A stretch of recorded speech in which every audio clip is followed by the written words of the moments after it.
అమ్మ చెల్లె విషయం నీకు నాకు తప్ప ఎవరికి తెలియదు, మరి బావకి ఎవరు చెప్పుంటారా? ఏమో బిడ్డ, నాకేది మనసులో పడతలేదు. ఇది కార్తీక్ గారి పని అవుతుందిరా.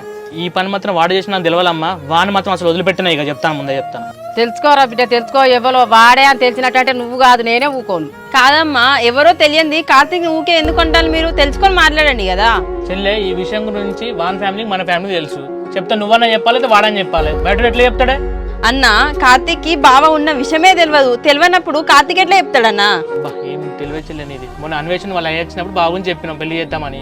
సో వాళ్ళు ఏం చేసి ఉంటారు, వాళ్ళు పోయి కార్తీక్ చెప్పి ఉంటారు. కార్తీక్ ఏం చేసి బాగుని తెలుసుకుని బాగా చెప్పి ఉంటాడు. అది జస్ట్ మీ ఇమాజినేషన్ అన్న, అక్కడ ఏం జరిగిందో ఏమో మీకు తెలియదు కదా. అదే చెల్లె, అన్ని విషయాలు తెలుసుకుని అప్పుడు మీ సంగతి చెప్తాయి.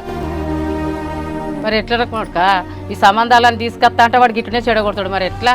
అదేనే అమ్మా, ఒకసారి వాళ్ళ ఇంటిపై గట్టిగా మాట్లాడుతున్నారు వాళ్ళు ఇట్టరే, లేకపోతే గిట్లా చెప్తా ఉంటారు వాళ్ళు. ఇక సరే బిడ్డ, ఒకసారి ఇంటికి పోయి గట్టిగా మాట్లాడినప్పుడు అదే భయం ఉంటది వాళ్ళకు. నువ్వు ఆగమ్మా, ఎందుకన్నా మళ్ళీ వాళ్ళ ఇంటికి పోయి మాట్లాడడం, మళ్ళీ గొడవలు అయితే అవసరమా? గొడవలు అయినా పర్లేదు చెల్లె, మనం వదిలేదే లేదు. అమ్మా నేను వాళ్ళ ఇంటికి వేస్తాను. తమ్ముడు, నువ్వు ఎందుకు రాని పిచ్చి పిచ్చి ఆలోచన పెట్టుకుంటా, నీకు చెప్తే అర్థం కావట్లేదారా? లేదన్నా, నేను ఆల్రెడీ కావ్యతో కూడా మాట్లాడినా, తను కూడా రెడీగా ఉంది. ఇంట్లోంచి వెళ్ళిపోయి మేము పెళ్లి చేసుకుంటామన్నా. అరే తమ్ముడు, ఇప్పుడు ఫస్ట్ నువ్వు జాబ్ మీద ఫోకస్ పెట్టరా. జాబ్ వచ్చిన తర్వాత ఇవన్నీ ఆలోచించవచ్చు కదా.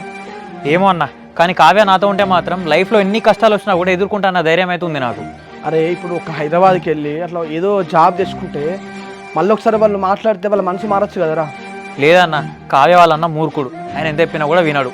ఏదో నన్ను సెట్ చేయాలని చెప్పి మీరు ఇట్లా మాట్లాడుతున్న విషయం నాకు అర్థమైపోయింది. ఇట్లా కాదురా తమ్ముడు, సరే నువ్వైతే తొందరపడకురా. ప్రతిదానికి కాలమే పరిష్కారం చెప్తుంది, అర్థమవుతుందా?